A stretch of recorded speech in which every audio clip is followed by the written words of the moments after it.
What's up, everybody? Mike Iannello here of the Action Network to give you my best play for Game 1 of the ALCS between the Boston Red Sox and the Houston Astros.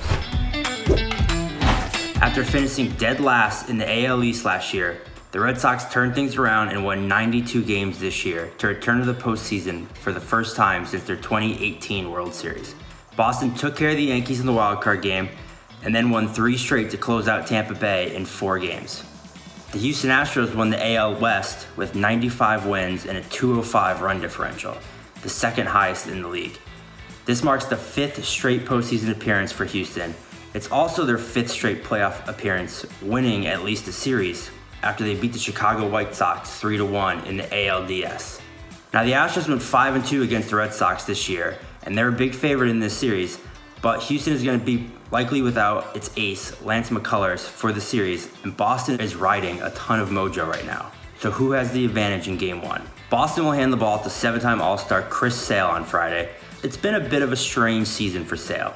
After missing all of the season and all of last season and most of this year after Tommy John surgery, Sale made a season debut on August 14th. He made 9 regular season starts, going 5-1 with a 3.16 ERA and 3.35 xFIP. Now the biggest dip in Sale's numbers post-injury has been his strikeout production.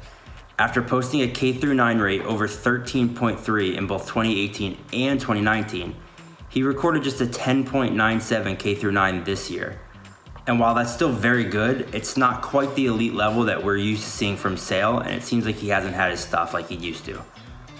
On the other side, Houston will start 27-year-old Framber Valdez. In his 4th season and first as part of the full-time rotation, Valdez went 11-6 with a 3.14 ERA and 3.58 xFIP.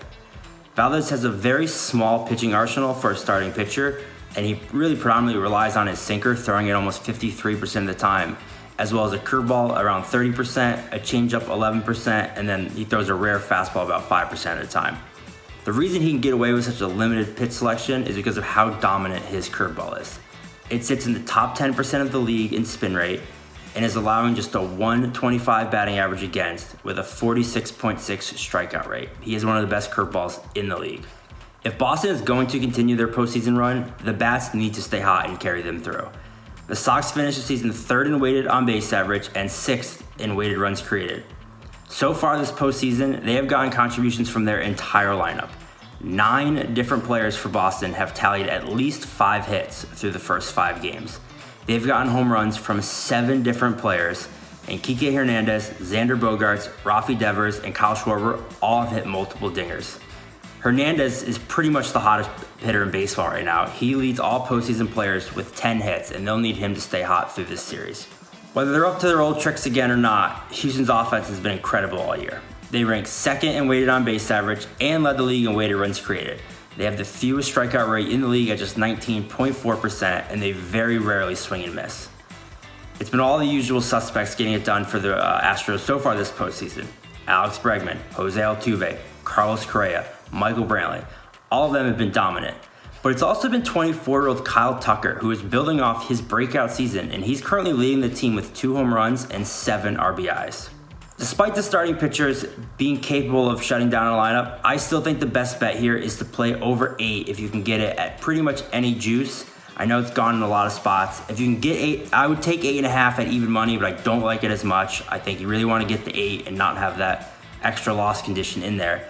While both these teams definitely hit right-handed pitchers better than they do lefties, like the 2 they'll face on Friday, both offenses are so hot, I still like it. Boston is averaging 6.4 runs per game this postseason, while the Astros are averaging 7.8.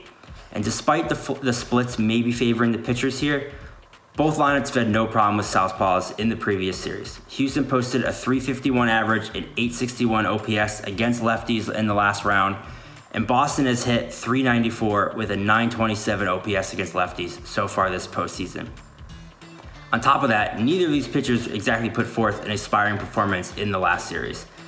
Valdez allowed 7 hits and 4 runs in 4 1/3 innings against the White Sox, and Chris Sale got lit up for 5 runs and lasted just 1 inning against the Rays. Both of these lineups are playing with a ton of confidence and have plenty of playoff experience, and they're getting contributions from top to bottom. Also, we don't have to worry about sign stealing accusations here because both teams are going to be doing it. Just kidding. Kinda. But hey, I hope they are stealing signs because that's just good for our over. So take the over at 8 if you can get it. If you can get -8, get over 8.5 at plus money, I don't hate that either. Good luck, everybody.